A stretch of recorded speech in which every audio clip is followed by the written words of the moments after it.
We are now going to look at certifications and licensures, as Jennifer alluded to a little bit ago. We have Mary McMahon of the state of Colorado and Mita Johnson with NAADAC and the Walden University School of Counseling. So take it away, Mary. We look forward to hearing about all the different certifications and licensures available. Hi, good morning, everyone. Thank you for being here and participating in this today. Hopefully we can help answer some questions and give you some additional information on the process for becoming an addiction counselor in Colorado. So I'm with the Office of Behavioral Health. I oversee the addiction training program, and so I help set up the standards for the curriculums, the trainings, and approve those trainers, as well as looking at education requirements. So again, thank you for being here today. And with me today is Mita Johnson, so I'll let her go ahead and introduce herself.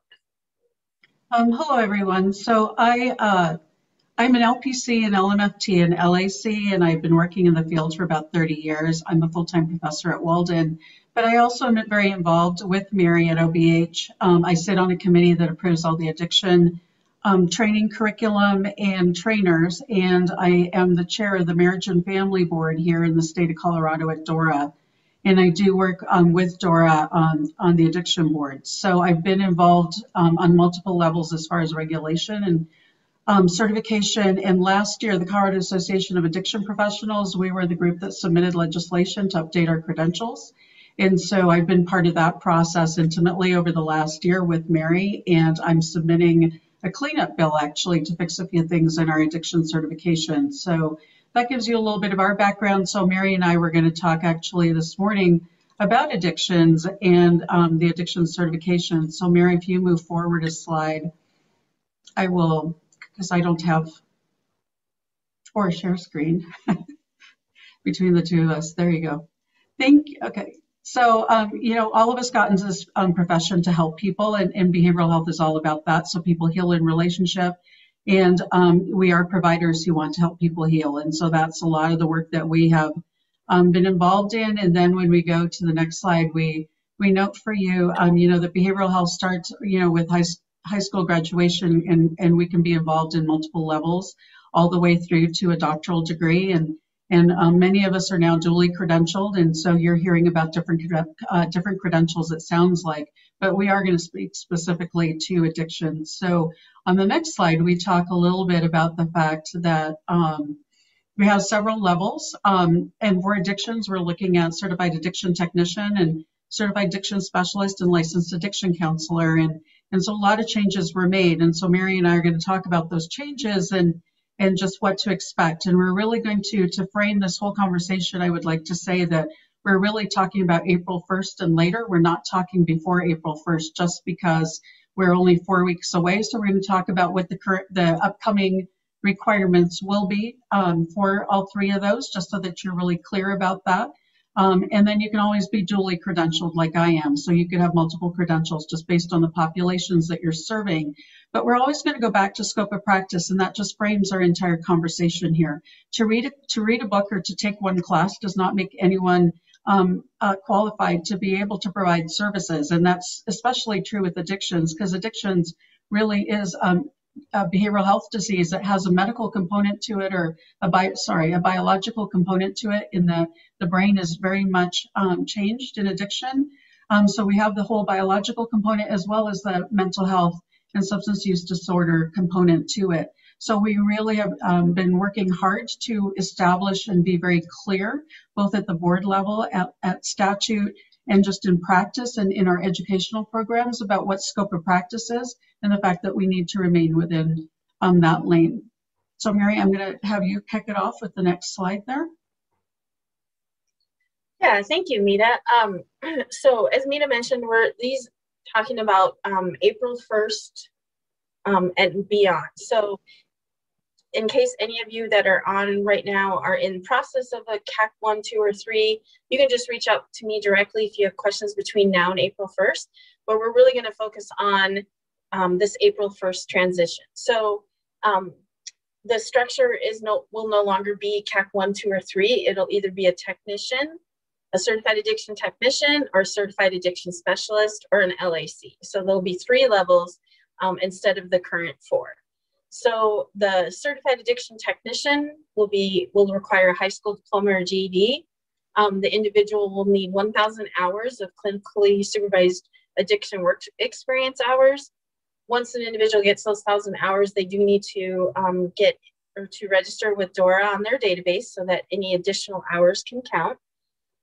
There is a national exam, the NCAC 1 exam, that an individual would need to pass, and then the jurisprudence exam to pass, and that is on DORA's website, and that is a requirement of any license or credential that you're getting when you apply with DORA, the requirement of a jurisprudence exam. So can I make a comment there? Uh-huh.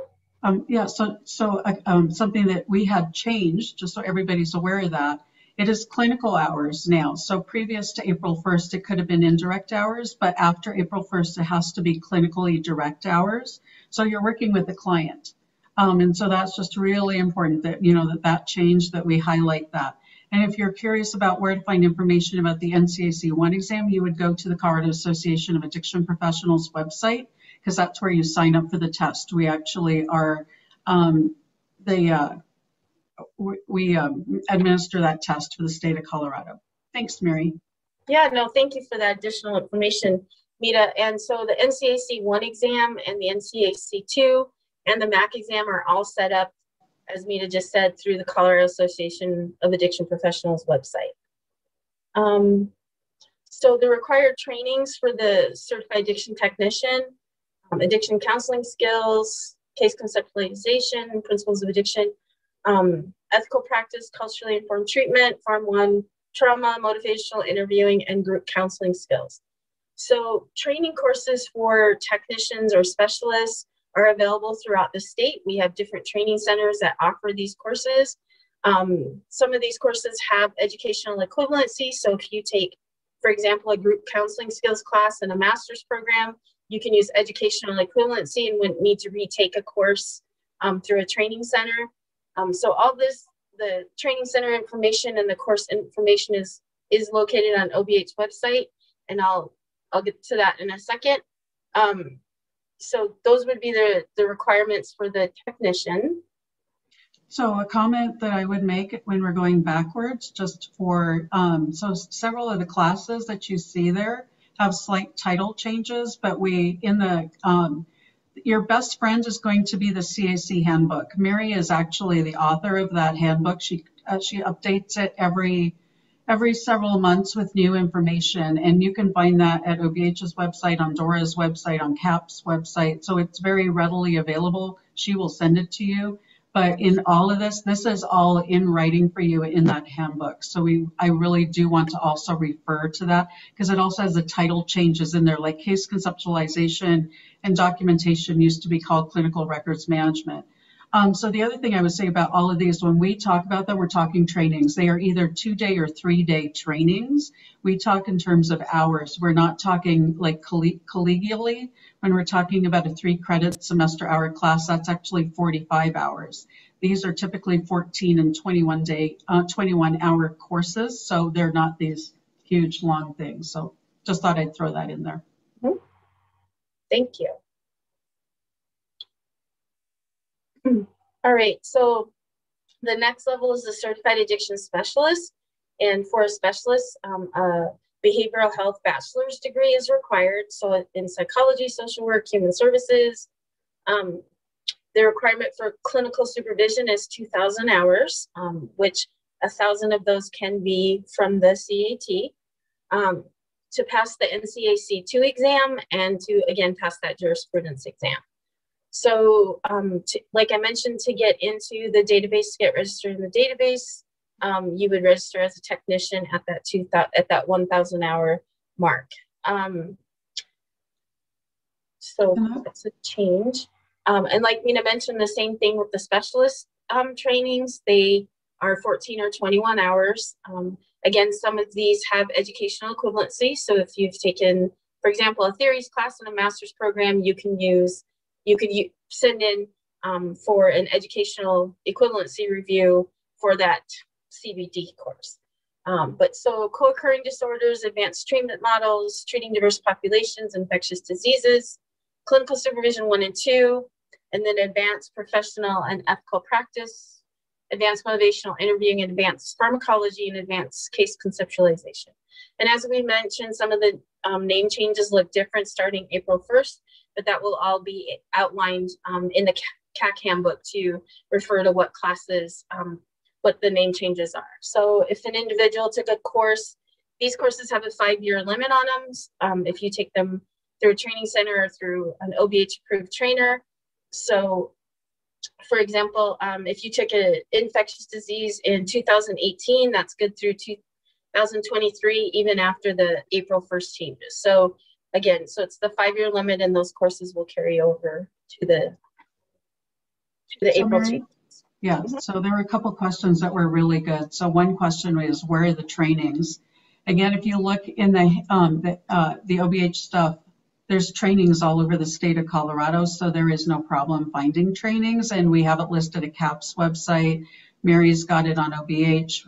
Again, I believe Dora has it on their website. So there's, there's Denver Cares, a lot of places where you can go to take the trainings, and many of them are offered online actually. So you have several options available to you. Mary would be happy to direct you that way.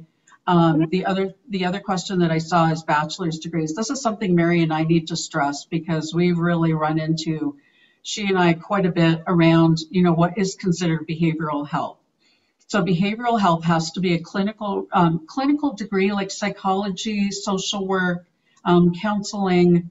I know we don't have counselings at the bachelor level, but at the bachelor level, it would be human services, psychology, social work.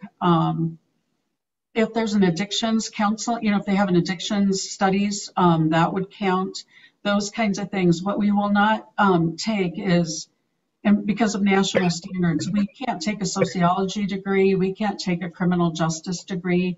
They're not per se people helping type degrees. We also don't take nursing, but that would be the bachelor's level. At the master's level, we take any counseling degree, so it can be counseling, social work, marriage and family, addictions counseling, psychology. All of those are the typical degrees that you're looking to have. Thank you, Mita. Yeah. Okay, so, and then the next level is the licensed addiction counselor. As Mita was just talking about, clinical master's degrees. So the master or doctoral degree must be in behavioral health, again, social work, human services, counseling, marriage and family. The educational equivalency or the trainings required for the CAS are additional, or the coursework that is needed at the LAC. So the LAC needs to meet the requirements for the CAS as far as those trainings are. And so the LAC, there's currently 8 courses that do not have educational equivalency and need to be taken. So the LAC part would for sure look at those 8 courses and then can do educational equivalency for the other 12. Excuse me. The clinical supervision total is 3,000 hours. You can begin gaining clinical supervision addiction work experience while you're working on your master's. Your practicum or internship hours can count as long as you're being supervised by an LAC. Any work experience where you're being supervised can count within a 5-year period. And if you're a master's level student working on, like, you graduated and you're working on your LPC hours, you can be working on your LAC hours during your master's program, and then you can get concurrent supervision at the same time. So you don't need to have a separate supervisor for LPC and LAC. If you have a supervisor that's duly credentialed, that one person can supervise all of those hours. There, national exam is the MAC exam that is required, again, through to be set up and arranged through CAP's website, and the jurisprudence exam. So that is a requirement for the LAC. Any comments on that, Mita? Yeah, there's a couple of questions, and I think this is when you can speak to, we both can speak to all of these. It says, is it possible to get a specialist without getting your technician? And the answer really is no, unless you have a master's degree. If you have a master's degree and you were working on your hours towards that, you can go become a candidate, so LAC candidate, and then you can get your LAC. But if it's bachelor's or high school, you cannot jump. You must become a technician, then you can work towards getting your specialist. So you can't jump that way straight through. And so then if you have a bachelor's in one of those, you know, yes, if it's a behavioral health degree, then that bachelor's qualifies. Nothing automatically qualifies. You still have to get your educational review of your education. So, but if it falls under behavioral health, you're good. And then somebody asked, Mary, what can you do with your LAC? Like, why would I get it? So you would get your LAC, you can do behavioral health. So you can do co-occurring,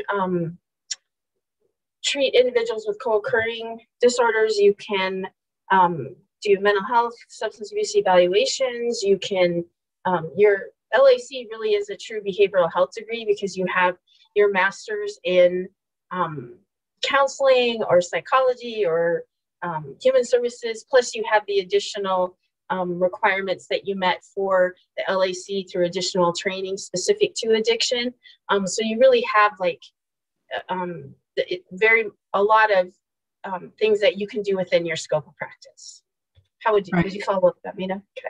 Yeah, so a few other things that I would mention. In the state of Colorado, you must be licensed in order to be able to diagnose. Prior to being licensed, you can do diagnostic impressions, but you really can't legally diagnose in the state of Colorado. So one thing you can do as a licensed addiction counselor, because you have your mental health or other behavioral health degree along with the addictions training, and we're very specific about the training you're getting by the time you're getting to an LAC, you are qualified to diagnose, you're qualified to bill insurance because insurance policies will pay for licensed addiction, just like they pay for LCSWs and LMFTs and LPCs. So with that, you're able to, like Mary said, co-occurring disorders. I'm going to tell you 80% of all the clients that come across mental health typically have a co-occurring substance use disorder, so it's pretty high.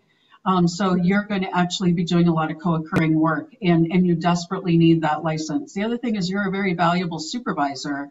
As an LAC, we need more LAC supervisors because we need them supervising specialists and technicians.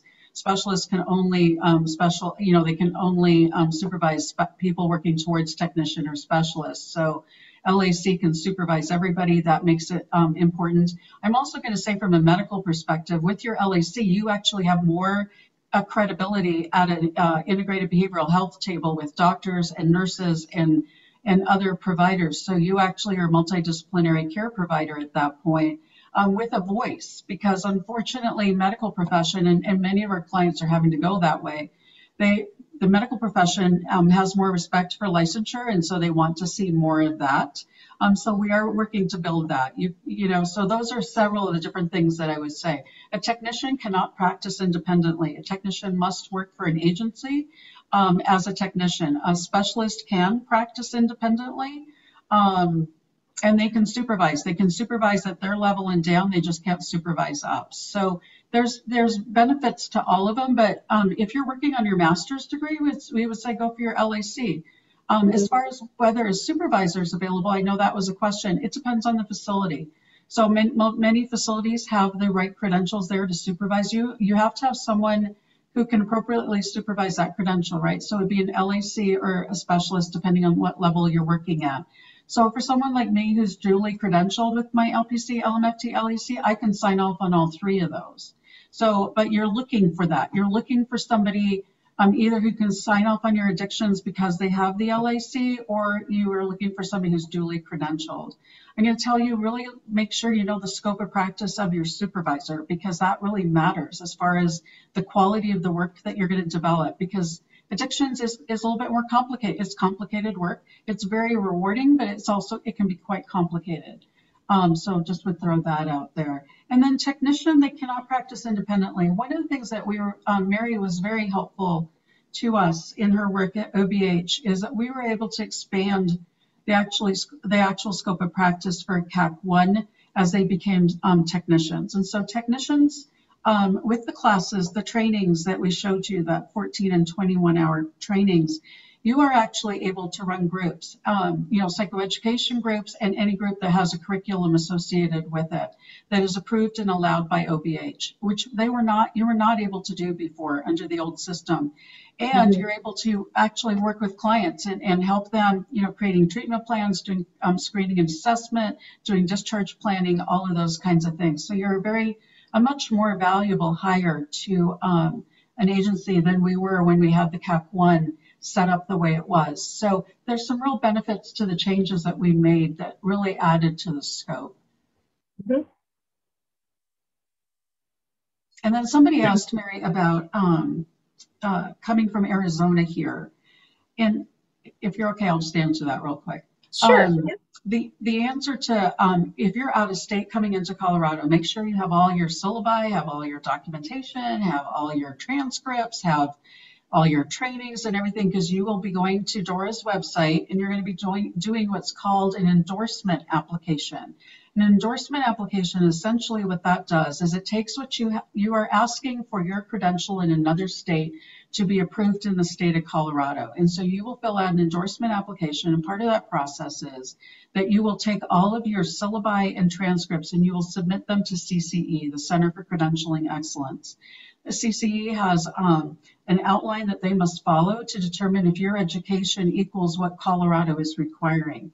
And so if it is equivalent, then you actually will be, you can be licensed here or certified here by endorsement. And so it's a nice process for bringing people in. If you're coming from out of state, you can also apply to be a candidate. That candidate's only good for a year. It's that year that your application must be submitted to Dora, CCE, then Dora get approved and get you credentialed in Colorado. At the end of the year, it doesn't have a renewal. So you want to have everything in place before you start that whole endorsement process.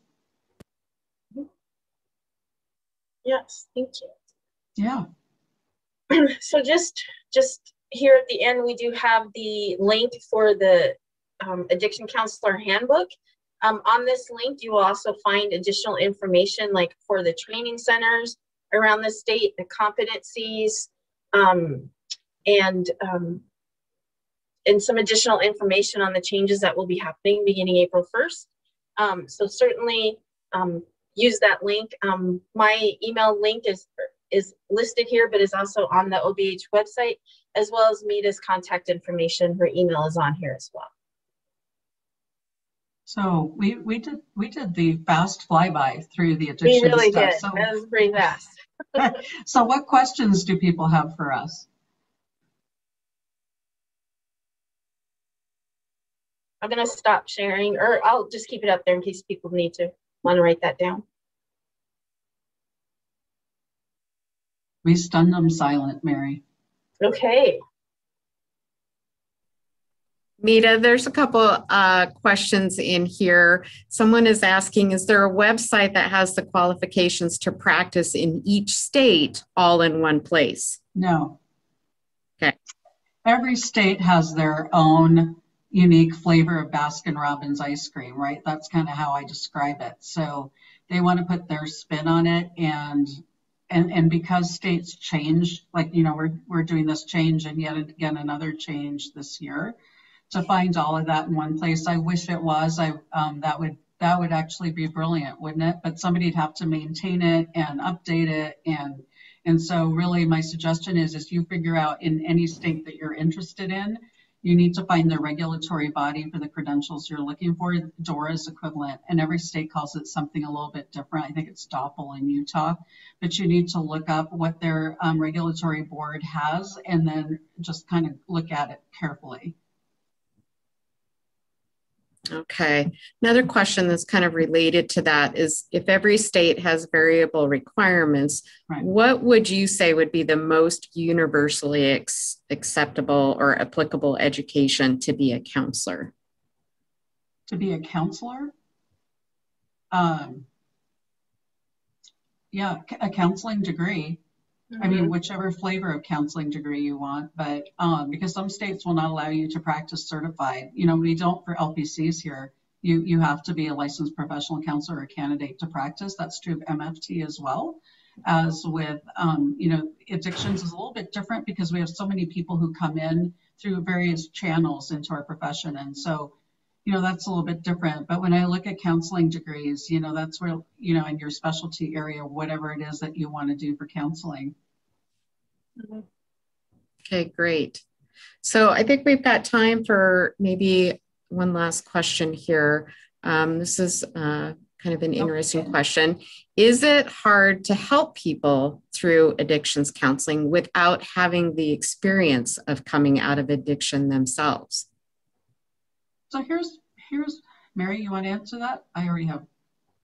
Go ahead. You're good. No, go. You're good. I'll answer that after you do. You're good. No, go ahead. You go ahead. No, I get this question a lot, you guys. I mean, I get it in my trainings. I get it when I'm talking to students at Walden. I get it in my supervisees because I have a ton of supervisees. Here's my thing, and I'm never going to use a smart alecky answer for any client that says that. Basically, the client is an expert on themselves, regardless of why they're coming to you, whether it's addictions or anything else. And so they're coming to you because they're having communication issues, you know, whatever, and they're trying to do their recovery, right? And so do you have to have a recovery experience in order to be an effective counselor with people struggling with addictions? The answer is no.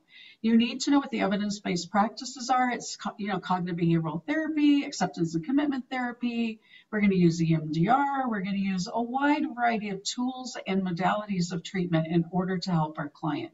So when a client is coming to you and saying, well, if you're not in recovery, you can't help me, what they're basically saying is, how could you possibly understand my experience if you haven't lived it? And that's a fair question. I would want somebody to be able to be empathetic towards me, to be able to relate to me and to understand me. I do want that. So what I will sometimes say to a client is to acknowledge that I most certainly can understand where you're coming from on that. But here's what I want to tell you. You don't need me to be in the forest with you. You've had so many people trying to help you, and they haven't been effective in helping you. And so here you are. And I have tools in my toolbox, and you're an expert on what you're going through. So together, we can actually work towards helping you get into recovery and moving forward. And so that's the frame we have to come from. So that's why I say, make sure addictions is part of your scope of practice. Make sure you take, you know, courses that help you understand that. You stay current. You get involved with NAADAC or other professional association. But we can help clients. Like, I don't have addictions in my history, but I will certainly understand and can empathize with a lot of what they've gone through. So, but that's on me. I have to actually establish that relationship. And that's true if I'm an LPC, LMFT, or an LAC. You know, the number one healing variable is that I establish connection and engagement with the client. And if I can't do that, I'm not going to get much farther off the ground. That was a long-winded answer. I'm sorry. that was great. Yeah. Thank you.